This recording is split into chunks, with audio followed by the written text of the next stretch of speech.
इसलिए कौन चुन के अभी नहीं बता सकता। तीन वोट थोड़ी डालोगे ना आप। नहीं, मैं बोलता तीनों उम्मीदवार स्ट्रॉन्ग है, कौन चुन के अभी इस वोट नहीं बोल सकता। सामने आपने पहले काम किया, अभी चुनाव लड़ रहे और 100% चुन के आएंगे। ब्रिज बना हुआ है, मतलब पहले रिक्शा वाले 300 रुपए 300 रुपए लेते थे, आज 10 रुपया। ये सही बोल रहे हैं क्या? आज 10 रुपए रिक्शा वाले ले रहे हैं। वो मेरे पापा को 10 साल से बेड पे है, हाँ। लेकिन उनको अचानक रिजर्व संस्था से उनको व्हील चेयर मिला है। व्हील चेयर मिला था। मैं क्यों बोलूंगा नीलेश सामने को वोट नहीं मिलेगा, ये नहीं मिलेगा, वो मैं मेरे उम्मीदवार को बोलूंगा ना। नहीं, लेकिन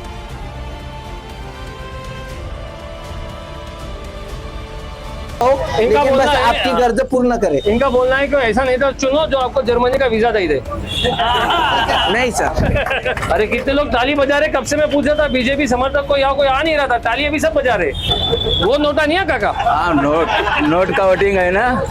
और जहाँ तक 15 लाख का सवाल है, आइए आप 15 लाख तो देने वाला कहाँ है? वो 15 लाख तो देंगे। एक मिनट, किसके खाते में 15 लाख? अभी इन्होंने तुम कब से मैं बताना बात करो ऐसा, मैं बात क्लियर रेवंडी शहर के बारे में। तुम तो मोदी रेवंडी की बात करो ना। मैं 15 लाख के बारे में क्लियर करता हूँ। नहीं, वो तो सवाल मैंने पूछा था। आपने मुद्दा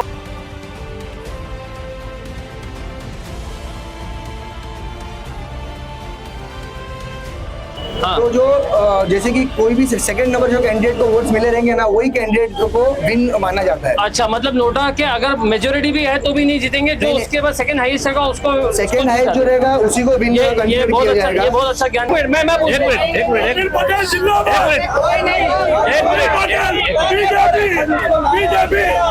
मोदी जी जय, कपिल पटेल साहब जिंदाबाद। क्या माहौल है?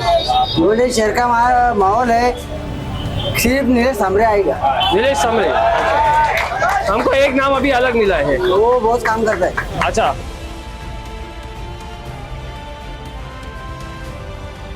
अगर अपना फॉर्म वापस लेते हैं हाँ। तो बाला आना ही आना है। ये इतनी अंदर की मालूमात कहाँ से मिलती है आपको? थोड़ा हमको भी दो। हम घूमते रहते हैं यहाँ वहाँ। मातोश्री से आदेश आ चुका है, महाविकास आघाड़ी का उम्मीदवार बालेमामा म्हात्रे आहे। नोटा मतलब वेस्ट ऑफ वोट है। लेकिन मुझे ऐसा अभी मालूमात मिली है कि वो अपना वापस लेने वाले, फॉर्म वापस लेने वाले। बाले मामा अच्छा। के फेवर में काम करने वाले। अच्छा, बाले मामा के फेवर में काम करने वाले।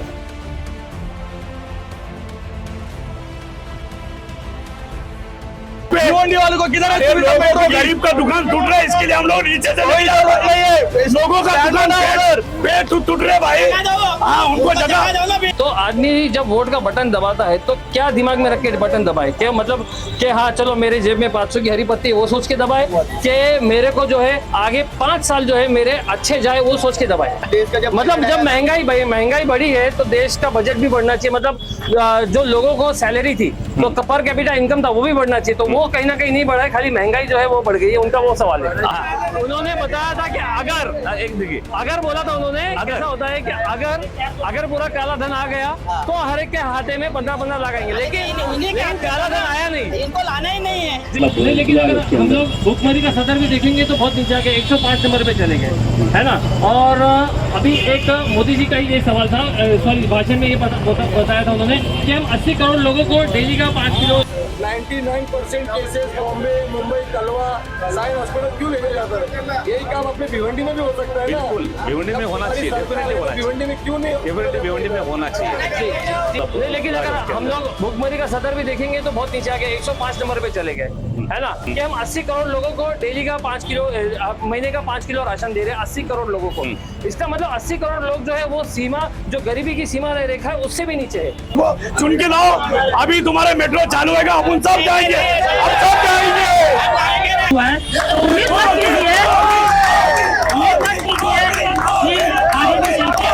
आगे भी चल के विकास होना।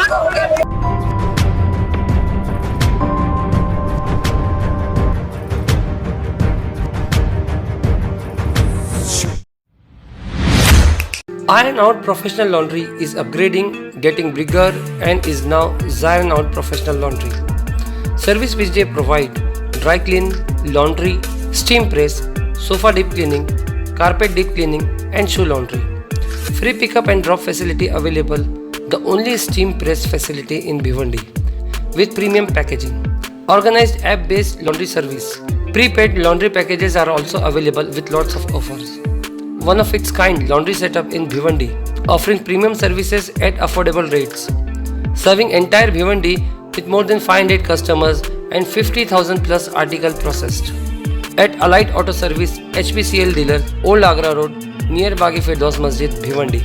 हेलो फ्रेंड्स, मैं फिरोज मेमन दवाई में आप सभी का स्वागत है। हाजिर है मैं एक बार फिर आपके सामने लेकर चुनावी पंचायत। जी हाँ दोस्तों, पिछली बार हमने चुनावी पंचायत ली थी भिवंडी के दरगाह रोड साहिल होटल पर और वो बहुत ही ज्यादा लोकप्रिय थी, लोगों ने काफी पसंद किया उसको और इसीलिए पब्लिक डिमांड पे हम एक बार फिर हाजिर हुए आपके सामने। और हम खड़े हैं भिवंडी के छत्रपति शिवाजी महाराज चौक पर और यहाँ पे हम लोगों का मत जानेंगे और कोशिश करेंगे लोगों से बातें करने की, चुनाव के बारे में, कौन सी पार्टी जो है भिवंडी शहर के लिए अच्छी है, कौन सा कैंडिडेट भिवंडी शहर के लिए सही है, इसके ऊपर चर्चा करेंगे। लोगों का रुझान किस तरफ है, लोग इस चुनाव को लेकर क्या सोच रहे हैं, क्या उनकी मांगे हैं और क्या आने वाले दिनों में जो है इस चुनाव को लेकर क्या लोगों की प्रतिक्रिया रहेगी, इसके ऊपर हम बात करेंगे। तो हमारे साथ में काफी लोग अभी यहाँ पे जमा हुए, तो हम कोशिश करेंगे किसी से बात करने की, किसी का मत जानने की।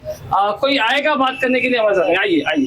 तो थोड़ा सा बताएंगे साहब के आने वाले चुनाव को आप किस तरह से देखते हैं? आने वाले चुनाव को हम लोग बोले तो पवार साहब की नजर से देखते हैं। पवार साहब की नजर से मतलब क्या? मतलब थोड़ा पवार साहब की नजर से इसके लिए देखते हैं जी कि आज के डेट में जो हिंदुस्तान की हालत है, जो माहौलात है, जो फिरका परस्ती है, उससे दूर देश को बचाने के लिए हम पवार साहब के विचार से हमारा जो अभी कैंडिडेट है, पावरफुल कैंडिडेट बोला जाएगा उसको, जी बालिया मामा जी, उसको हम पूरी तरह से सपोर्ट कर रहे हैं और उसको चुन के लाने की हम लोग पूरी तरह तैयार है। अच्छा, तो इसके अंदर आप लोग चेंज देखना चाह रहे हैं, मतलब जैसे कि अभी फिलहाल जो है 10 साल से कपिल पाटिल भाजपा की ये है, भाजपा के खासदार है, तो अब आप लोग चाहते हैं कि चेंज दिखे यहाँ पे? हम लोग चेंज इसके लिए चाहते हैं। आज भिवंडी लोकसभा मतदार संघ की हालत इतनी सब जनता है, उनको मालूम है क्या रास्ता है, रास्ते की आज हालत क्या है। रास्ते तो ठीक ठाक दिख रहे, इधर दिख रहे, बाकी तुम अंदर जाओ, रास्ते देखो क्या है, रास्ते की हालत है। अच्छा, और जो भिवंडी नगर पालिका में जो भ्रष्टाचार है, हाँ।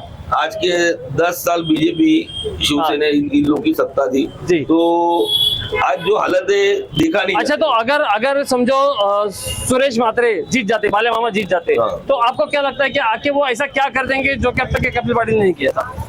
बालिया मामा ने भिवंडी शहर में 90,000 बालिया मामा ने भिवंडी शहर में 90,000 लोगों को रोजगार दिया है जी पहले। हाँ, उसकी दृष्टि लोगों को रोजगार देने की है, तो भिवंडी का विकास, उसको एक चांस मिलेगा तो भिवंडी को जरूर करेगा। ऐसा हमारी पवार साहब से 2 महीना पहले जो बैठक में बात हुई थी, इसके ऊपर हम लोग बोल रहे हैं। अच्छा। पवार साहब ने 2 महीना पहले ही सब डिक्लेयर किया था कि बालिया मामा को टिकट देंगे। लेकिन यहाँ पे जैसे इंडिया अलायंस के है बालिया मामा, तो कहीं ना कहीं ये देखा जा रहा है कि इंडिया अलायंस में ही भिवंडी शहर के अंदर कांग्रेस नाराज चल रही है, तो समाजवादी पार्टी में भी अभी थोड़ा सा अनबन दिखने को मिला था, तो ये कहीं ना कहीं ये इफेक्ट नहीं करेगा आपके वोट को? नेचुरली इफेक्ट करेगा, लेकिन हम लोग सब एक गुट के, इंडिया आघाड़ी के, हम लोग आपस में बैठ के चर्चा होगी और सबका जो नाराजगी है, हम लोग दूर करने का पूरा प्रयास करेंगे। एक आखिरी सवाल आपसे पूछना चाहूंगा कि जो पार्टियों के अंदर जो नाराजगी चलती है, उसका एक आम पब्लिक पर या एक वोटर पर कितना असर पड़ता है, कितना इफेक्ट पड़ता है? एग्जैक्टली, बहुत इफेक्ट पड़ेगा उसका असर। अच्छा, इसके लिए तो हम वो चाहते हैं ना कि इंडिया आघाड़ी एकजुट होके सब, अभी हम लोग 2-3 दिन में फॉर्म भरने वाले, हाँ। उसमें सब तुम लोग न्यूज वाले रहेंगे, इंडिया आघाड़ी वाले सब रहेंगे। थोड़ा आवाज कम करो। हाँ, ये वाली माइक। हाँ, इंडिया आघाड़ी वाले सब रहेंगे, तो तुम लोग दिखेगा कि हमारे में कोई भी गठबाजी नहीं है। अच्छा, हम लोग सब एकता से इलेक्शन में उतरे। गठबाजी तो पहले हो चुकी, मतलब अब जो है, हाँ, अब जो हुए, इसके आगे हम लोग नहीं देंगे लोगों के सामने गठबाजी दिखना बनता है। ठीक, बहुत बहुत शुक्रिया जी हमसे बात करने के लिए जी। भिवंडी के 3 उम्मीदवार स्ट्रॉन्ग है, कौन चुन के आएगा, कौन गिरेगा, ये टाइम नहीं बता सकते। हमको भिवंडी की समस्या के बारे में बोले, हमको भिवंडी से ठाना जाने को 3-3 घंटा लगते। वादा का रास्ता बोलेगा तो भयंकर है, चुनचुनी का रास्ता का, ये जो भिवंडी का काम करेगा वो उसको हम चुन के देंगे। अच्छा, दूसरी बात, तोरण के लिए सब पार्टियों ने मोर्चा निकाला, अभी तक तोरण गई नहीं, यानी तोरण की समस्या बहुत भयंकर है, कोई उसकी वो बोलता नहीं। जो आदमी तोरण हटाएगा, अच्छा सुविधा देगा, उसके वोट का भिवंडी का मूड है, सब वही बोलते हैं। क्या आपके हिसाब से कौन? हाँ, आपके हिसाब से कौन? तीनों उम्मीदवार स्ट्रांग है, 19 तारीख को तय होगा, अभी तक नहीं बता सकता हूँ, तीन स्ट्रांग है। अब 3 वोट तो डाल नहीं सकते, वोट तो एक ही डालोगे ना। तो इसके लिए हम पूछ रहे हैं कि अगर तीनों उम्मीदवार स्ट्रांग है तो उसमें से कौन अच्छा है? आपको लग रहा है कि नहीं ये बेस्ट है? मुझे यही लगता है, इलेक्शन में तीनों उम्मीदवार स्ट्रांग है, हर आदमी का हर क्षेत्र में काम है, इसलिए कौन चुन के अभी नहीं बता सकता। 3 वोट थोड़ी डालोगे ना आप? नहीं, मैं बोलता तीनों उम्मीदवार स्ट्रांग है, कौन चुन के अभी इस वोट नहीं बोल सकता, कोई भी चुन के आ सकता है, जो आएगा वो हमारा है। अच्छा, ठीक है, थैंक यू। हाँ, बोलिए। मैं ये कहना चाहूंगा कि हमारे भिवंडी शहर में जी इस वक्त सबसे बड़ा मसला जो है हमारा जो भिवंडी चलता है पावर लूम से। से 7 सालों में 8 सालों में भिवंडी पावर लूम जो है बहुत इसकी हालत खराब हो गई है। हाँ, इसके बारे में ना हमारे खासदार कोई एक्शन लिया आज तक ना कुछ। इसलिए मैं चाहूंगा जो भी खासदार चुन के आए, खासकर भिवंडी का मसला जो पावर लूम का ये हल करे, और टोरेंट पावर का। पावर लूम का मसला है भिवंडी के अंदर, क्या आप लोग का बोलना है पावर लूम का मसला है? टोरेंट का भी मसला है। टोरेंट का तो ये कौन हल कर सकता है? मतलब अगर हम लोग यूँ देखा जाए तीनों उम्मीदवार में, तो कौन ऐसा लग रहा है कि नहीं यार ये आदमी है जो हल कर सकता है? अभी अपने जो बालिया मामा है वो जरा स्ट्रॉन्ग चल रहे हैं, अभी मुस्लिम एरिया भी है और भी हिंदू एरिया, सब जगह बालिया मामा का ही चल रहा है जी। और एक आया है वो कुछ करने का उनमें लगन है। तो मैं आपकी सबसे विनती करता हूँ कि बालिया मामा को एक बार चांस दो। अच्छा, बालिया मामा को चांस देना चाहिए आपके हिसाब से? ठीक। अभी तक बीजेपी समर्थक एक भी नहीं आया है, ऐसा क्यों है ना? है कि नहीं है कोई?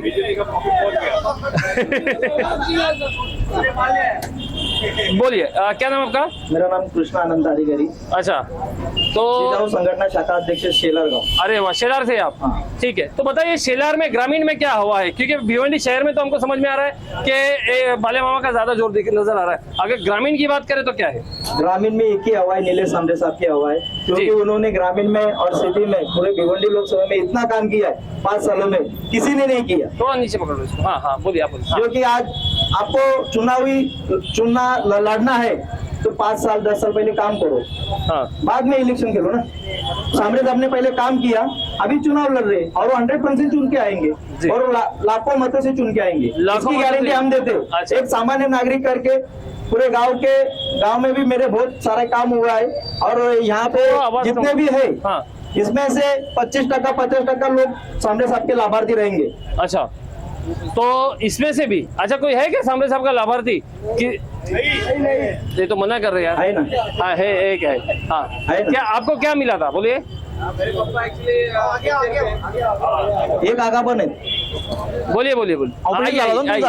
आइए, ये भी है, इनका भी ऑपरेशन हुआ था। बोलिए। क्या है आपका? मेरे पापा एक्चुअली पैरलिस पेशेंट है। हाँ। वो मेरे पापा को 10 साल से बेड पे है, लेकिन उनको अचानक रिजर्व संस्था से उनको व्हीलचेयर मिला है। व्हीलचेयर मिला था। अच्छा, थोड़ा बेड से उठ के वो चल पा रहे हैं। मतलब आपका बोलना है कि सांबरे साहब कहीं ना कहीं सोशल काम कर रहे हैं और लोगों से जुड़े हुए हैं, लोगों से। इसके लिए जी एक बात आपने की थी कि वो लाखों मतों से जीत कर आएंगे 100%। तो अगर कैलकुलेशन देख रहे, जैसे कि अभी यहाँ पे भी लोग आके बता रहे हैं कि बालिया मामा काफी आगे चल रहे हैं, तो वो कौन सा कैलकुलेशन है आपका? अभी वो दादा जो बोले हाँ, बालिया मामा ने 17 पार्टियां चेंज किया, हाँ, तो वो सही बात की है। शायद वो पी के आए होंगे, क्या करके आएंगे, लेकिन सही बात किया। उनका मसला वही है, एक पार्टी में रहते तो 100% चुनाव जीत के आते, लेकिन सांबरे साहब गए 10 सालों से 15 सालों से काम कर रहे हैं। उसका कारण एक तुम सादा सोपा उदाहरण देता हूँ तुमको, आईजीएम हॉस्पिटल में अभी तो कोई घूम के भी देखा नहीं, अपने खासदार देखे नहीं कि बालिया मामा देखा नहीं। वहाँ की परिस्थिति इतनी खराब है, तुम डिलीवरी वार्ड में जाओगे तो 2 मिनट नहीं रुक पाओगे वहाँ पर। वैसे ही उसको देखेंगे तो अपने झड़पोड़ू में जाओ, झड़पोड़ू में ऐसा हॉस्पिटल सांबरे साहब ने खड़ा किया है, वो उनके लिए नहीं, पूरे भिवंडी महाराष्ट्र के लिए किया है। हर जगह के लोग वहाँ पे जा रहे, ऑपरेशन करवा रहे, और वैसे वहाँ पे जाने के लिए पैसा भी नहीं ले रहे। उनकी खुद की गाड़ी भिवंडी में 10 साल से घूम रही है। उनकी गाड़ी देख के, एम्बुलेंस देख के 2 महीने पहले किसी की तो घूम रही थी एम्बुलेंस, वहाँ करके घूम रही थी। वो आपको भी पता होगा और यहाँ के नागरिक जितने भी नागरिक है उनको भी पता होगा। तो आपका कहना है कि सांबरे साहब एक तरफा जीत रहे हैं? सांबरे साहब एक तरफा नहीं, 100% जीतेंगे या नहीं जीतेंगे जी। थोड़ा सा क्योंकि ग्रामीण में आप कौन से भी गांव में जाओ, कौन सा गांव नहीं, कौन सा घर नहीं, कौन से वो क्या बोलते उसको, हमारे मराठी भाषा में बोलते चुली पर्यंत सांबरे साहेब है। अच्छा, नोटा मतलब वेस्ट ऑफ वोट है। अच्छा, नोटा से कुछ किसी का कुछ फायदा नहीं होने वाला है, उल्टा जो चुन के आने वाला है वो उसको आप इजीली चुन के लाओगे, इसका मतलब ये होता है। अच्छा, मतलब नोटा का वैसे प्रैक्टिकली कोई यूज महत्व नहीं है उसका, बिल्कुल भी महत्व नहीं है। जी जी, मतलब बहुत से आजकल नौजवान देखते हैं कि नहीं मेरा कोई पसंद का नहीं है, मैं तो नोटा दबाने वाला हूँ, मैं तो नोटा दबाने वाला हूँ। तो उसके लिए मैं ये चाह रहा था कि लोगों के अंदर भी क्या बोलते जन जागृति हो कि नोटा से जो है उनके वोट खराब होते। देखो अगर आपके सामने 2 या 3 या 4 उम्मीदवार है, उसमें से कोई तो कुछ तो बेहतर होगा जी, आप उसको वोट डेफिनेटली कर सकते हैं। अच्छा, वोट वेस्ट नहीं करना चाहिए। तो आपके हिसाब से जो 3-4 उम्मीदवार है उसमें से कौन बेहतर है? मेरे हिसाब से आजकल देश का माहौल देखा जाए जी, तो मोदी जी बहुत ही बेहतरीन काम कर रहे हैं। अच्छा, वो हिसाब से कपिल पाटिल जी अच्छा तो चुन के आना चाहिए। अरे कितने लोग ताली बजा रहे, कब से मैं पूछा था बीजेपी समर्थक को, यहाँ कोई आ नहीं रहा था, ताली अभी सब बजा रहे, मोदी जी का नाम आया तो सब ताली बजा रहे। वाह वाह वाह, ये बात।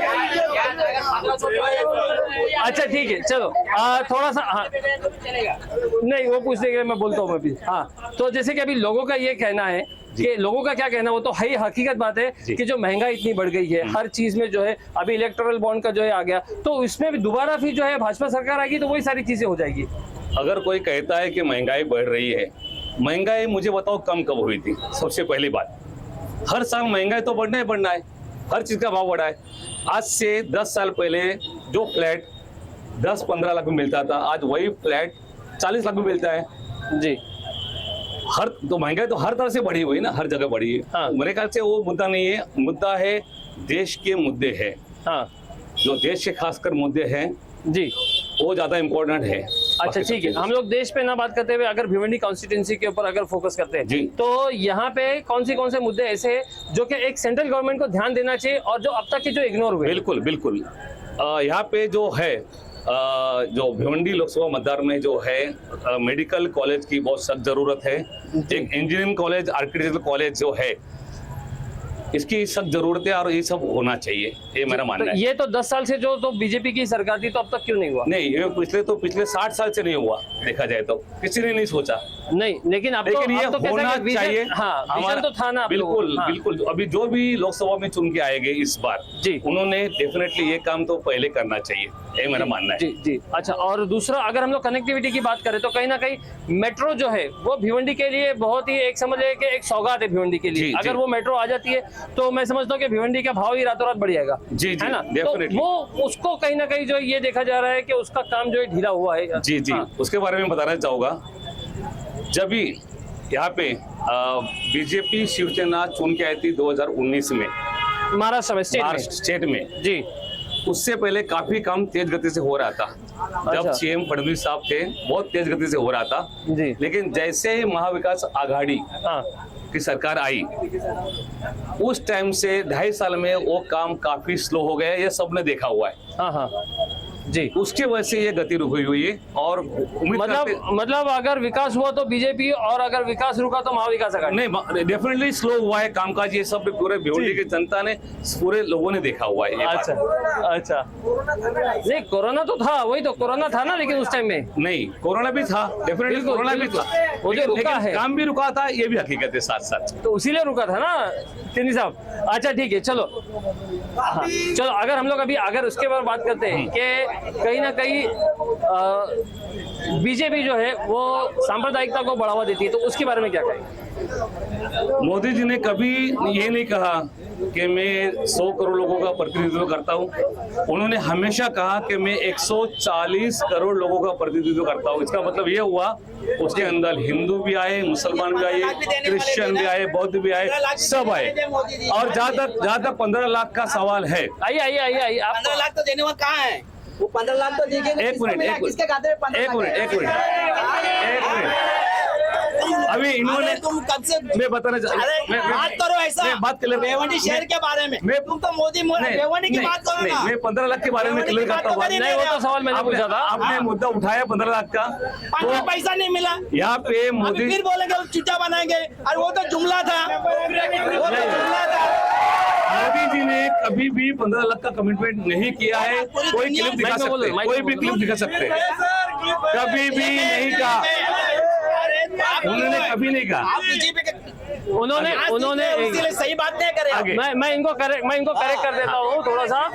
उन्होंने बताया था कि अगर बोला था उन्होंने, कैसा होता है कि अगर पूरा काला धन आ गया तो हर एक के खाते में 15-15 लाख आएंगे, लेकिन काला धन आया नहीं। इनको लाना ही नहीं है। जी जी जी, आदमी के पास काला धन है, कहाँ से लाएंगे? ठीक है। चलो अच्छा, अभी हम लोग आगे बढ़ते हैं एजुकेशन को लेकर। जी। एजुकेशन को लेकर आपने एक मुद्दा बहुत अच्छा बोला कि मेडिकल कॉलेज होना चाहिए, इंजीनियरिंग कॉलेज होना चाहिए। बिल्कुल। लेकिन कहीं ना कहीं अगर गवर्नमेंट की फैसिलिटीज हम लोग देखते हैं कि गवर्नमेंट स्कूल्स जो है, तो वहाँ पे भी उन चीजों को भी थोड़ा सा अपग्रेड होना चाहिए, क्योंकि प्राइवेट एजुकेशन दिन पे दिन महंगा होते जा रहा है। ये बात से मैं सहमत हूँ बिल्कुल। गवर्नमेंट स्कूल का अपग्रेडेशन होना चाहिए, वहाँ की सुविधा कभी बढ़नी चाहिए और उसमें सुधार की बहुत सारी जरूरत है। तो ये इन चीजों में इतनी देरी क्यों हो रही है? अगर हम लोग देखा जाए तो ये 10 सालों में अगर आप बताइए कि चलो कपिल पाटिल ने ये सारी चीजें किए हैं, अगर भिवंडी कॉन्स्टिट्यूंसी की बात करें तो थोड़ा सा मुझे एक 4 या 5 काम बता दीजिए कि हाँ कपिल पाटिल ने ये सारी चीजें किए हैं। उन्होंने खासदार निधि का जी 80% इस्तेमाल किया है। वो कहाँ डिटेल किया है इसके बारे में, लेकिन उन्होंने 80% इस्तेमाल किया हुआ है। इसकी डिटेल जानकारी तो उनसे मिल सकती है। ठीक है, हम उनसे बात एक्सीडेंट हुआ था तो मैं बोलता हूँ 99% पेशेंट लोग क्यों मुंबई जाते हैं, इंदिरा, क्यों उनका इलाज नहीं होता है? एक मिनट वापिस बोलो। हॉस्पिटल में उनका इलाज क्यों नहीं होता है? 99% केसेस बॉम्बे, मुंबई, कलवा, साइन हॉस्पिटल क्यों लेके जाता है? यही काम अपने भिवंडी में भी हो सकता है ना? बिल्कुल, भिवंडी में होना चाहिए, डेफिनेटली होना चाहिए। भिवंडी में क्यों नहीं? डेफिनेटली भिवंडी में होना चाहिए। जी कहीं साहब जवाब दीजिए। हम अपने इधर औरत लोग की सर का डिलीवरी का काम इधर होता नहीं है, सिर्फ ऑपरेशन होता है। आइए, क्या बोल रहे थे? इसमें भी अंकल ये बात बोले कि अरे महंगाई बढ़ गई है, तो जब यानी देश का बजट आया तो वो कम कैसे हो गया? वो भी बढ़नी चाहिए था ना। तो ये बात भी है कि अरे देश का जब महंगाई बढ़ी है तो देश का बजट भी बढ़ना चाहिए। मतलब जो लोगों को सैलरी थी तो पर कैपिटा इनकम था वो भी बढ़ना चाहिए, तो वो कहीं ना कहीं नहीं बढ़ा है, खाली महंगाई जो है वो बढ़ गई है, उनका वो सवाल है। आप देश का जीडीपी देखेंगे, तो जीडीपी काफी मतलब नहीं, लेकिन अगर हम लोग भुखमरी का सदर भी देखेंगे तो बहुत नीचे आ गया, 105 नंबर पे चले गए, है ना। और अभी एक मोदी जी का ही ये सवाल था, सॉरी भाषण में ये बताया था उन्होंने कि हम 80 करोड़ लोगों को डेली का 5 किलो, महीने का 5 किलो राशन दे रहे हैं, 80 करोड़ लोगों को। इसका मतलब 80 करोड़ लोग जो है वो सीमा, जो गरीबी की सीमा रेखा है उससे भी नीचे है, कि उनको मुफ्त का राशन देना पड़ रहा है। तो ये मुफ्त राशन दे रहे हैं, बेरोजगारी बढ़ा के वो लोग मुफ्त में बेरोजगारी बढ़ा के दे रहे हैं, बोल रहे हैं। नौकरियां कहाँ दिया है? ठीक है, चलो एक आखिरी सवाल देखिए, ये अकेले जो है ना, अभी क्या बोलते हैं, थोड़ा सा ये हो जाएंगे हम लोग, थोड़ा सा बोले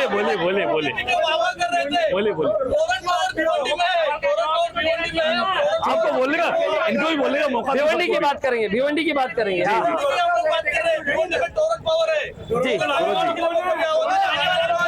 अरे रुको ना, हाँ भिवंडी का मुद्दा बताओ, आप बताओ। उनसे तो हो गया। हाँ चलो एक आखिरी सवाल, आपको क्या लग रहा है कि एक मिनट मैं बीजेपी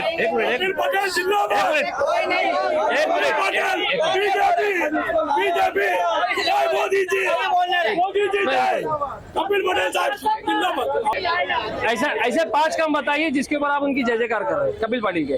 कपिल पटेल साहब गरीबों को जो मुफ्त डॉक्टर लोग इतना लूट रहे, अभी देखो मैं हॉस्पिटल से आया हूँ, ये डॉक्टर लोग ऐसा लूटते, ये कपिल पटेल साहब ने ऐसा गाड़ी पैदल चलते फिरते एक हॉस्पिटल खुला है, लोगों को दवाखाना खुला है, गरीबों को मुफ्त हर जगह पे, भिवंडी में कहीं भी देख लो आप। अच्छा, पूरा भिवंडी में कौन सा मोहल्ले में मांगता है, मैं बुला लेता हूँ, चंद्रशेखर मैं बुला लेता हूँ। और गरीबों को ये जो रोड जो है कंक्रीट का रोड, हर जगह पे रोड हो रहा है। ये ब्रिज, आरी पार्क ब्रिज में पहले लोग पहले जो है ना सर, रिक्शा वाले 300 रुपए लेते, पहले रिक्शा वाले 300 रुपए लेते थे, अभी 50 रुपए में खाड़ी पर में रिक्शा जा रही है। इतना एक नंबर का ब्रिज बना हुआ है। मतलब पहले रिक्शा वाले 300 रुपए खाड़ी पर लेते थे, आज 10 रुपया। सही बोल रहे क्या? आज 10 रुपए रिक्शा वाले ले रहे। मैंने कूद दिया कारीपर का ब्रिज देखो, यहाँ अवतार साहब ने नीति से चालू हुआ, कपिल पटेल साहब का नीति देखा। अच्छा अच्छा ठीक है, ये 2 काम हो गए। तीसरा काम क्या है? मेट्रो, जिंदगी में मेट्रो कभी सोचे नहीं है। एक लोकल ट्रेन का सोचे नहीं है हमने सर, लोकल ट्रेन का सोचे नहीं है। आज भिवंडी में मेट्रो आ रही है, आ रही है ना, आएगी नहीं आ रही, आएगी, आने वाली है। और अभी आगे अभी फिर से चुन के लाओ तुम लोग सब मिलके, खासदार को, फिर हमारा कपिल पटेल मौलेश्वर को चुन के लाओ। अभी तुम्हारे मेट्रो चालू होगा, अपन सब जाएंगे, सब जाएंगे। तो मेट्रो के बारे में कह रहे हैं, मेट्रो है ना, रुकिए जरा। भिवंडी में आए ये लोग बोल रहे, लेकिन भिवंडी से धामनकर नाका से डायरेक्ट जा रही है, आमंत्रण टाटा आमंत्रण के पास जा रही है, यानी वो मेट्रो की सुविधा भिवंडी वालों को नहीं है। वो डायरेक्ट जमीन के अंदर से डायरेक्ट आमंत्रण टाटा वालों को जा रही है। तुम लोग वहाँ पे भिवंडी वालों को किधर है? गरीब का दुकान टूट रहा है, इसके लिए हम लोग नीचे से नहीं जा रहे। लोगों का दुकान पेट टूट रहे भाई। हाँ, उनको जगह देगा तो जंगल भी देखो, नहीं चलेगा ना।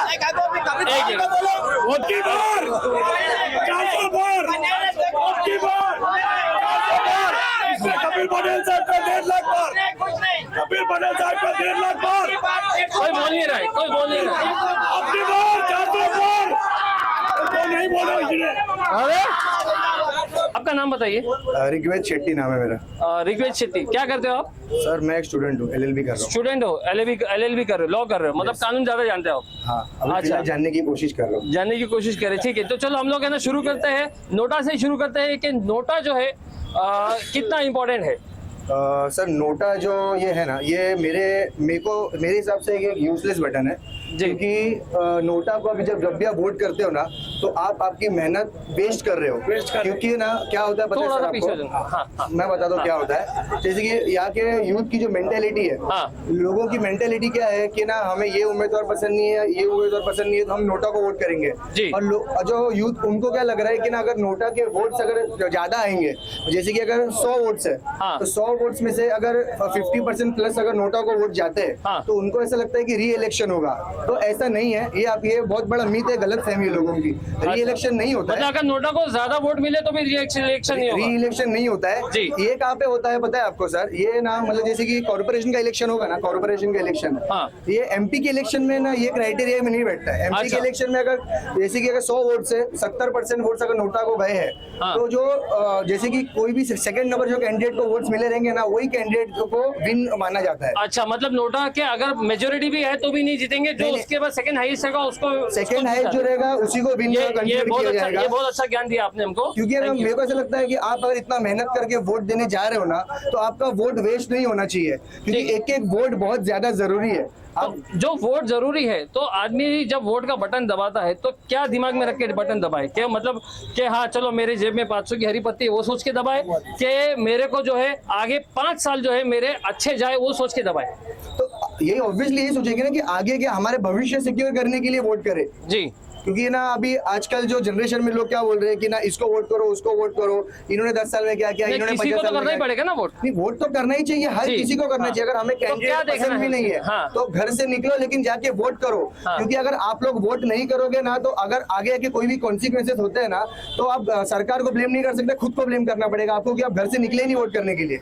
अच्छा, मतलब वोट तो करना ही है कैसे भी करके, वोट करना बहुत जरूरी है sir. Okay, thank you so much. देखिए, मैं एक यूथ लड़का हूँ, स्टूडेंट हूँ, इसकी वजह से मैं सबसे मेन मैं यूथ बच्चों की प्रॉब्लम समझ सकता हूँ जो पढ़ते लिखते। तो इसलिए अपन सब ने ऐसे विचार करना चाहिए कि आज अपने भारत की अर्थव्यवस्था कितनी है, पता है किसी को? कितनी GDP अपनी? 3.5 ट्रिलियन। लेकिन उस 3.5 ट्रिलियन GDP का क्या करेंगे अपन? अपने को रोजगार मिल रहा है? नहीं मिल रहा है। अभी देखो, मैं 12 घंटा काम करके आया हूँ, एक यूथ हूँ, कॉलेज में पढ़ता हूँ, फिर भी कहीं इंटर्नशिप करने का चांस नहीं मिल रहा है, कहीं पढ़ने मतलब पार्ट टाइम जॉब नहीं मिल रही है। अगर मैंने स्टडी के बारे में जर्मनी देश की बहुत रिसर्च की है, बहुत ज़्यादा रिसर्च की है।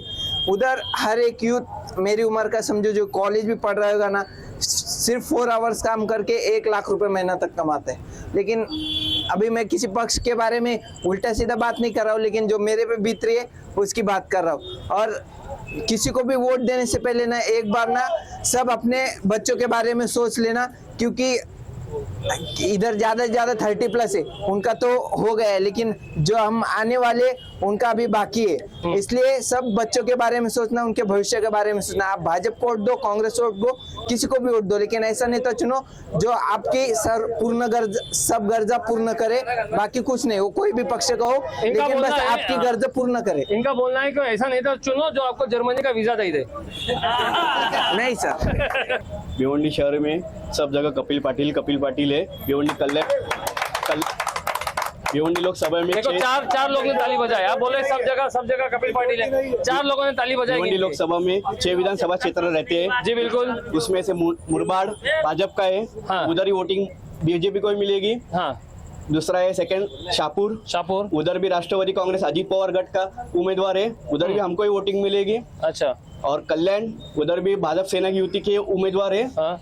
उधर भी हमको ही वोटिंग मिलेगी। और भिवंडी वो माइनॉरिटी का शहर है। हाँ। उधर भी हमको ही वोटिंग मिलेगी। अच्छा, तो मतलब आपको लग रहा है कि भाजपा जो है एक जगह से जो है मतलब 1 साइडेड जो है कपिल पाटिल जीत के आ रहे हैं। 1 साइडेड ईटिंग। अच्छा, तो ये जो कपिल पाटिल के सॉरी अपने जो अजीत पवार के जो उम्मीदवार है शाहपुर के अंदर, तो वो जो है खाली एक कैंडिडेट जो है वो वहां से गया, लेकिन जमीनी स्तर पे जो है वो सारा वहाँ पे जो इलाका है वो शरद पवार के जो एनसीपी है तो उनका ज्यादा बताया जा रहा है। नहीं, वैसे आप उधर तंबू शाहपुर में आप नहीं, ये जबानी बोल के नहीं चलता है ना, जमाना है उसका आंसर में देता हूँ। शाहपुर में आप देखने जाएंगे तो महायुति मेलावा रहता है। हाँ। उसमें सेना के भी लोग रहते हैं, बीजेपी के लोग। आप लास्ट टाइम देखेंगे तो 10,000 या 5,000 वोटिंग से ही उम्मीदवार गिरा था। वो भी सेना के वोटर है और वो भी हमको ही वोट देंगे, क्योंकि सेना भी हमारे साथ है, राष्ट्रवादी भी हमारे साथ है, RPI एक गठ भी हमारे साथ है। सेना भी आपके साथ है, राष्ट्रवादी आपके साथ है, लेकिन सेना आपके अपोजिट में भी है, राष्ट्रवादी भी आपके अपोजिट में, लेकिन है ना। तो ये जो बोल सकते हैं निवडणूक आयोग ने हमको वोट दिया। हाँ, ओरिजिनल आपके पास में, ओरिजिनल हमारे पास है, भविष्यवाण हमारे पास है। ठीक है। चलो, अच्छा, तो अभी एक अगर भिवंडी की हम लोग बात करें तो पिछली बार जो है कपिल पाटिल जो है वो भिवंडी के अंदर उनको पीछे थे, मतलब 40,000 वोट से पीछे थे। तो इस बार क्या लग रहा है आपको कि इस बार भी वो पीछे रहेंगे या तो फिर इस बार 1 लाख वोट से आगे रहेंगे? उसमें से भी कैसे रहेगा? भिवंडी लोकसभा में बहुत सारे माइनॉरिटी लोग हैं, लेकिन मोदी जी ने 19 साल में इतना किया, 2019 में इतना काम किया है। देखो मत जैसे कि 10 साल में किए, 70 साल में नहीं हुआ, ये 10 साल में हुआ है। तिहेरी तलाक जैसे मुस्लिम बहनों की हमारी बात रहेगी, वो उन्होंने सॉल्व किए हैं। वैसे अलग अलग मुद्दे रहते हैं मुस्लिम भाई। देखो, अगर ट्रिपल तलाक की बात करेंगे ना तो बात लंबी हो जाएगी। वही उसमें जो है ना, हाँ, उसमें कैसा है, कौन सा विकास कर रहे हैं? बोलिए ना, बोलिए। विकास, भिवंडी में विकास बोलने जाएंगे तो अंजूरपाटा से आपने वंजारपट्टी तक रोड जाएगा, वो कंक्रीट किया है। आपने नारपोली के उधर जाएंगे, उधर रोड किया है। दामन नाका से अभी वो तो 52 रोड हमको मालूम है कि वो पास हुए थे और धीरे धीरे अब तक 40 से ज्यादा वोट जो है वो बन चुके हैं। ठीक है, तो इसके आगे रोड बना के जो है आज आम आदमी, देखो आम आदमी जो है ना फ्रस्ट्रेटेड, एक नाराजगी है आम आदमी के अंदर। क्यों नाराजगी है? क्योंकि उसको शिक्षण, उसको रोजगार, उसको हेल्थ की सुविधा, तो ये चीजों को सुविधा आप बोल नहीं सकती, क्योंकि मोदी जी ने आयुष्मान भारत कार्ड का किया है, महाराष्ट्र सरकार ने कार्ड चालू किया है, 5 लाख की यूनिटी है।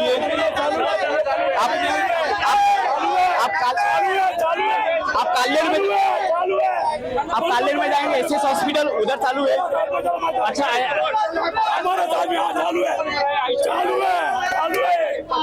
आइए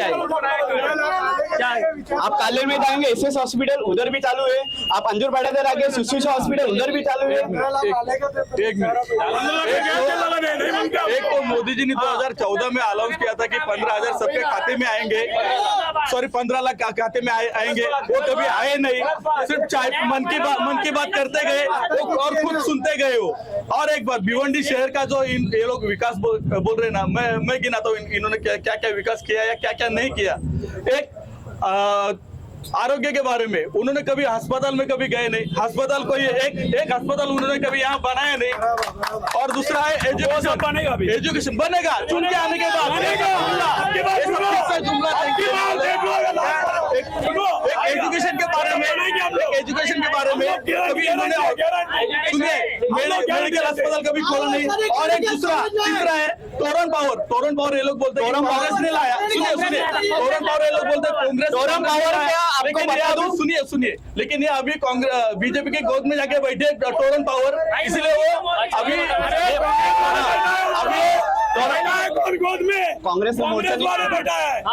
कांग्रेस वाले ने मोर्चा निकाला था विधानसभा में अपने क्षेत्र में। देवेंद्र फडणवीस थे, उन्होंने कहा है कि अपने इधर शिकायत कक्ष निर्माण किया है, वो विधानसभा क्षेत्र में कहा है उन्होंने, और उन्होंने कपिल पाटिल जी ने रिक्वेस्ट किया था, इसीलिए वो हुआ है। टोरन पावर के खिलाफ जो भी आंदोलन करता है ना, उसको ब्लैकमेल करके ये लोग तड़ीपार करते हैं या कुछ भी जेल के अंदर डालते हैं लोग। ये प्रूफ है हमारे पास, ये पूरे समाज को मालूम है। और यहाँ पे वंचित बहुजन आघाड़ी, एक मिनट, यहाँ पे वंचित बहुजन आघाड़ी जिसको भी पार्टिंबा देंगे वो उम्मीदवार चुन के आएगा। ठीक। कोई नोटा वाला है क्या, जो नोटा पे कोई जिसको इंटरेस्ट है कि हम नोटा पे दबाएंगे? आइए, आप आ रहे क्या? या काका या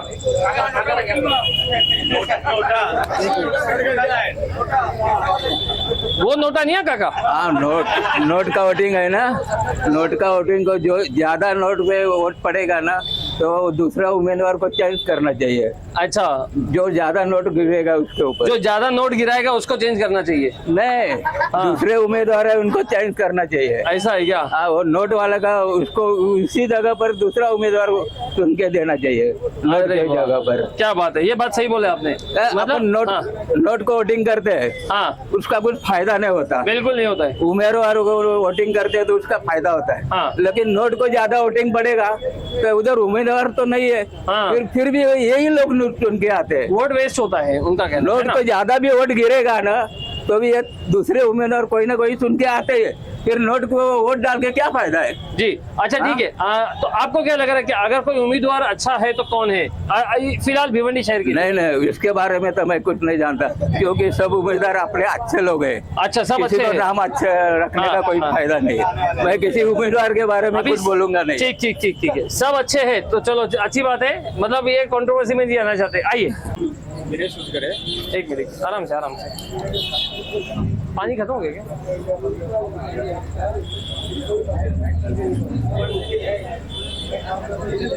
जी, क्या नाम आपका? मेरा नाम मीरेश उसगर है जी। थोड़ा बताएंगे कि भिवंडी शहर में फिलहाल क्या क्या इश्यूज, क्या क्या प्रॉब्लम है जो कि खासदार के लिए है? मतलब हम लोग ये नहीं बात कर रहे कि भिवंडी की सड़कें अच्छी नहीं है, गटर अच्छी नहीं है, नाली अच्छी नहीं, तो ये सब जो है ये कॉर्पोरेशन के लोकल बॉडी के काम है ना। अगर एक खासदार आता है तो खासदार को लेकर हम लोग बात करते हैं कि जो सेंट्रल गवर्नमेंट के जो काम है, तो उसको लेकर आप बताइए कि भिवंडी के अंदर ऐसे क्या मुद्दे हैं जो कि यहाँ पे डिस्कस होना चाहिए? मेरा एक बेसिक मुद्दा ऐसा है कि इंसान को फ्यूचर में कुछ तो बनने के लिए एजुकेशन जरूरी है जी, जिंदा रहने के लिए हॉस्पिटल जरूरी है, पेट भरने के लिए रोजगार जरूरी है, बरोबर, और स्वावलंबी होने के लिए सक्षमीकरण जरूरी है, हाँ, बरोबर। ये जो 4 मुद्दे हैं ना इंसान के लाइफ में बहुत इंपॉर्टेंट होते हैं, बरोबर। अगर भिवंडी सिटी के अंदर भिवंडी लोकसभा रहेगी, कल्याण डोंबिवली अपना कल्याण लोकसभा रहेगी, ठाणे लोकसभा रहेगी, हाँ, ये 3 लोकसभा के अंदर, ठाणे डिस्ट्रिक्ट के अंदर इतिहास में पहली बार अगर ऐसा कोई एक इंसान देख रहा हूँ मैं, तो एक नीलेश सांबरे एक ऐसा इंसान है जो कि बच्चों का फ्यूचर निर्माण करने के लिए उन्होंने एजुकेशन टोटली फ्री में किया, वो भी CBSE पैटर्न की स्कूल जी।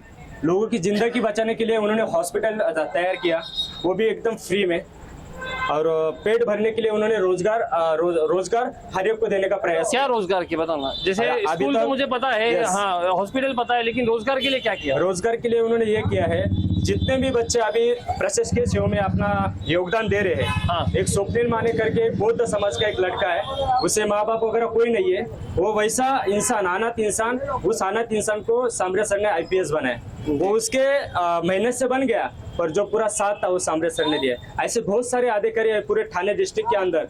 बारामती का अगर उदाहरण लेते हो तो बारामती से स्कूल के बारामती के कुछ बच्चे सांबरे स्कूल में पढ़ रहे, और भिवंडी की अगर ये हालत देखे, भिवंडी महानगर कॉर्पोरेशन के जो स्कूल है, अगर उसकी हालत आपने देखी जी, तो ऐसा लग रहा है कि सरकारी मतलब निजीकरण हो रहा है स्कूलों का। मतलब ये तो नहीं है ना कि देखो कोई अगर समाज सेवा कर रहा है, अगर कोई समाजकारण कर रहा है, तो इसका ये मतलब नहीं कि राजकारण भी अच्छा करेगा। यस, एक्चुअली ये भी तो है ना कि अगर कोई एक सामाजिक काम कर रहा है तो ये वो लीडर भी अच्छा होगा और राजकारण भी अच्छा करेगा, राजनीति भी अच्छी करेगा। बरोबर है, आपका सवाल बरोबर है। पर जो इंसान 15 सालों से खुद के पैसों से जो कुछ उनका प्रॉफिट है, बिजनेस है, खुद के पैसे से अगर इतना एम्पायर बड़ा कर सकता है, उन्हें राजनीति में आने की कुछ हौस नहीं है, पर उन्हें ऐसा लगता है जो काम में अभी जित सीमित तक कर रहा हूँ, अगर मैं सत्ता में आता हूँ तो इससे ज्यादा कुछ और ज्यादा कुछ कर सकता हूँ। बराबर, हर एक नेता खुद की इमेज बनाने के लिए आता है, हर एक नेता खुद के लिए आता है। सत्ता में आने से पहले तो लोग बोलते हैं कि 15-15 लाख रुपए देंगे, वो भी तो नहीं आए ना।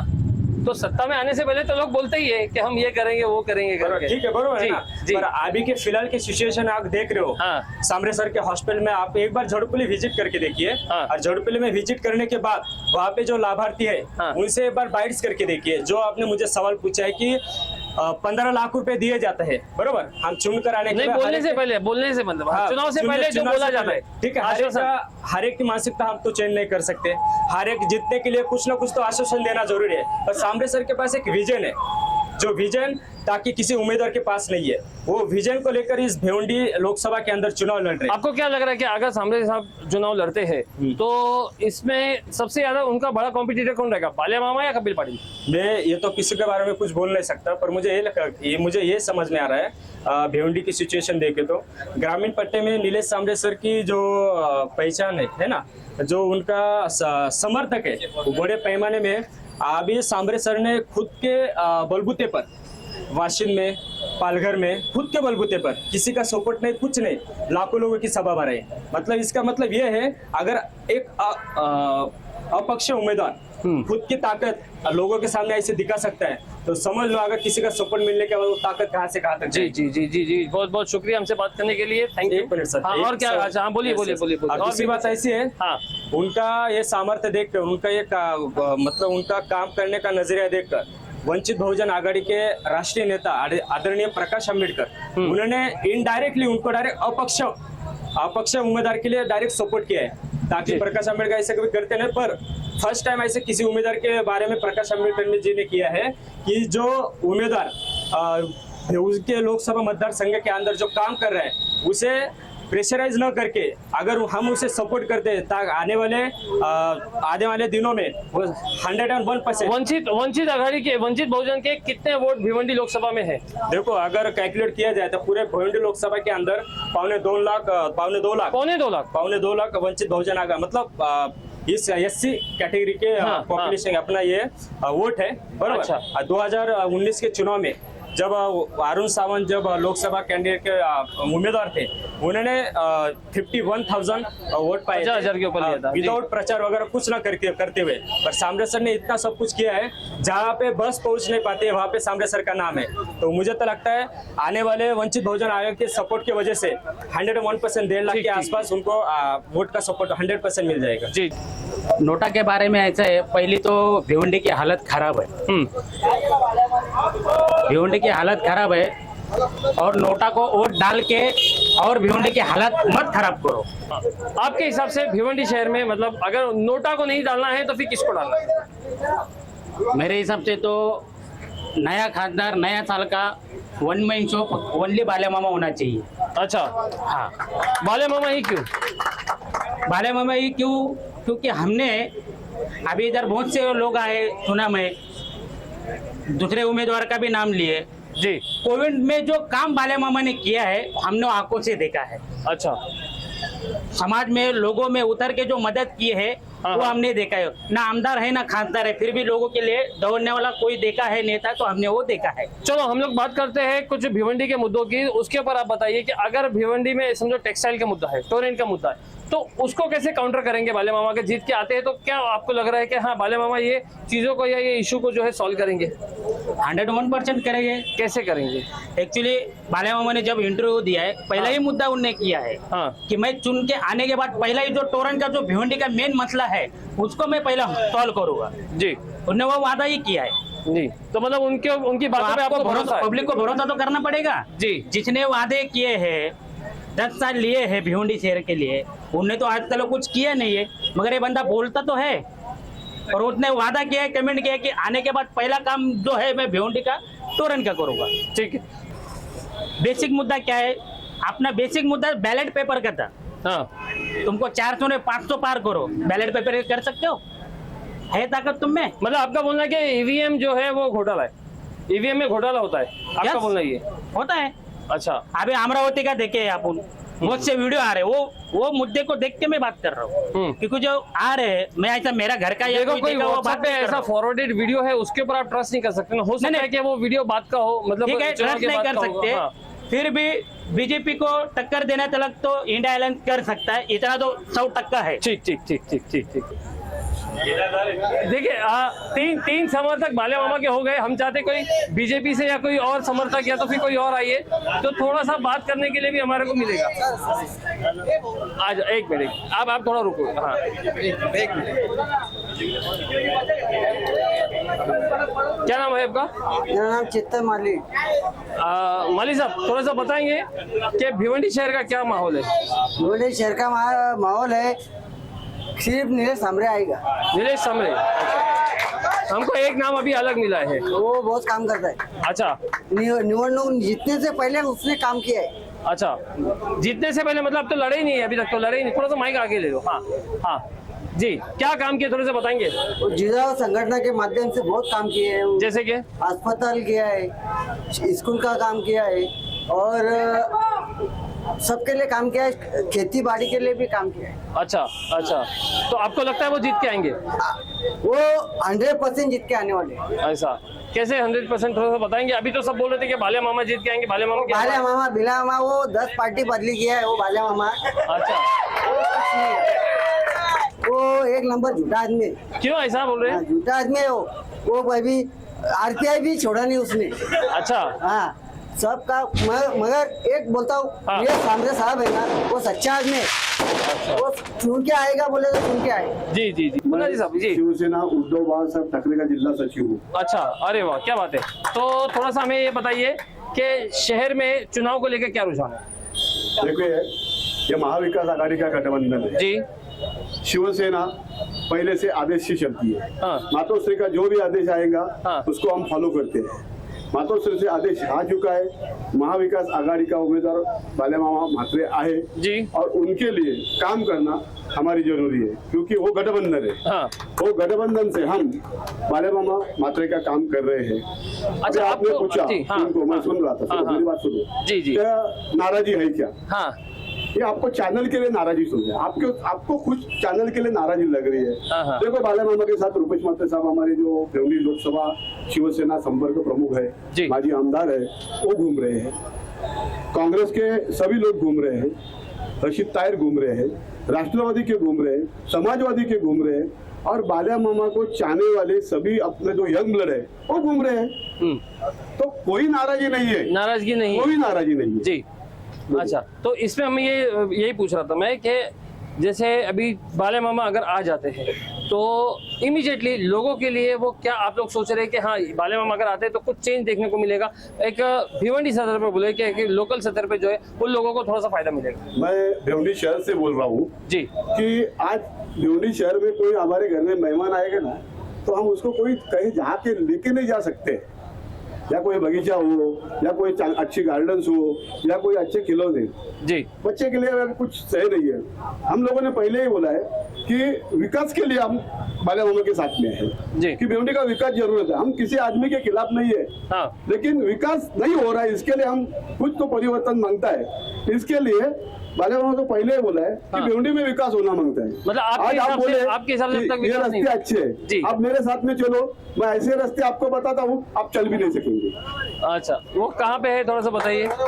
देखो, अभी तुम वानिया अली से लेके वानिया अली से वहाँ दामन नाके तक अभी सीमेंट कंक्रीट हो रहा है, काम चालू है। पहले कैसे रास्ते थे, जितनी ट्रैफिक थी, अब अपन यहाँ से जाएंगे वजियारपट्टी नाके से यहाँ तक कितना मिनट का रास्ता है? आधा 1-1.5 किलोमीटर का रास्ता है। बाइक पे जाएंगे तो 5 मिनट लगता है, लेकिन इतनी ट्रैफिक है कि ये रास्ता अच्छा होने से भी हम वो टॉपिक पे वो टॉपिक का उसके लिए रास्ते भी बड़े होने मांगते हैं। ऐसा नहीं कि रास्ता किया तो आप वो रास्ता देखिए, आप दामन नाके पे जो हो रहा है वो भी बड़ा होना मांगता है। ठीक है। अच्छा, मैं ये पूछना चाहूंगा कि अभी नीलेश सामरे भी जो है मैदान में आए हैं, अपक्ष उम्मीदवार करके नीलेश सामरे। एक तरफ भाजपा है, एक तरफ इंडिया अलायंस है। अब जो नीलेश सामरे, तो इससे आपको क्या लग रहा है कि किसके वोट बैंक को ज्यादा इफेक्ट करेगा? मैं किसी से क्यों बोलूं कि ये नहीं लेगा? मैं बोलता हूँ ना बाले मामा चुन के आने वाला है। अच्छा, पब्लिक बोल रहा है बाले मामा चुन के आने लो, मैं क्यों बोलूंगा नीलेश सांबरे को वोट नहीं मिलेगा, ये नहीं मिलेगा? वो मैं मेरे उम्मीदवार को बोलूंगा ना, नहीं, लेकिन मेरा उम्मीदवार चुन के आने वाला है। मैं पूछ एक मत जानना चाह रहा हूँ मैं कि उससे किसको फर्क पड़ेगा? हमको वो जरूरी नहीं है। मैं ये सवाल किसी और से पूछ लूंगा। ठीक है। हमको वो जरूरी नहीं है, किसको हमको फर्क पड़ने वाला ही नहीं है। जी ठीक। बहुत शुक्रिया जी। क्या माहौल है भिवंडी शहर में इलेक्शन का? इलेक्शन का तो फिलहाल माहौल अभी बाले मामा के फेवर में ज्यादा चल रहा है। अच्छा, बाले मामा के फेवर में ही है। ठीक है, तो हम ये चाहेंगे कि जैसे कि अभी मैंने बताया था कि नीलेश सांबरे जी भी है यहाँ पे मतलब अपक्ष उम्मीदवार करके, तो उनका क्या लग रहा है आपको कि क्या वो किसको इफेक्ट करेंगे? वो व्यक्ति अच्छी है, हाँ, लेकिन मुझे ऐसा अभी मालूम मिली है कि वो अपना वापस लेने वाले, बाले मामा के फेवर में काम करने वाले। अच्छा, बाले मामा के फेवर में काम करने वाले। अगर अपना फॉर्म वापस लेते हैं, हाँ, तो बाले मामा आना ही आना है। ये इतनी अंदर की मालूमात कहाँ से मिलती है आपको? थोड़ा हमको भी तो हम घूमते रहते यहाँ वहाँ। अच्छा, तो नहीं, हम भी बहुत घूमते हैं, लेकिन ये मालूमात अब तक हमको हमारे तक नहीं आई है। आपको रिपोर्ट मिल जाएंगे 1-2 दिन। ठीक है, रिपोर्ट मिल जाएगी। तो अच्छा, आप क्या चाहते हैं कि अगर बाले मामा आते हैं यहाँ पे तो भिवंडी शहर के लिए क्या करना चाहिए उन्होंने? देखो, वो आदमी ऐसा है, वो सबको लेके चलता है, और उसके किसी को पहचाने ना पहचाने, अगर उसके घर पे जाते हैं तो वो सबको मिलता है, उनसे अच्छी बात करते हैं, उनको जितना चाहे हेल्प कर देते। ऐसा नहीं है कि मेरा पहचान का ये है कि मेरे संबंधी है ये हम। अच्छा, अगर हम लोग सोशल वर्किंग की बात करें, सोशल सर्विस की बात करें, तो कहीं ना कहीं नीलेश सांबरे जो है बहुत आगे है। मतलब जैसे कि उनका खुद के हॉस्पिटल्स है, स्कूल्स है, तो ऐसा कुछ बाले मामा ने कुछ पिछले 5 साल में 10 साल में किया है क्या?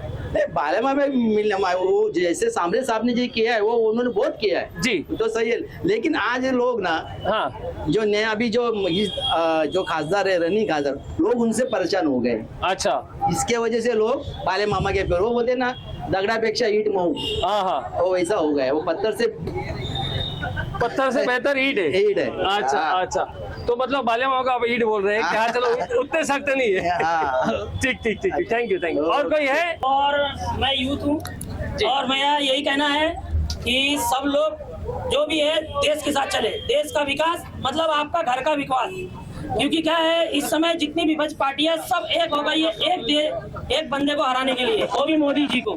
तो जिस प्रकार से आप खुद देख रहे हैं 70 साल में जो नहीं कर पाए उतना 10 साल में विकास हुआ है। तो उम्मीद मत कीजिए कि आगे भी चल के विकास होगा। एक बार और फिर से मोदी सरकार, और अब 400 पर पार्टी खासदार। दोस्तों, ये थी आज की हमारी। अरे रुक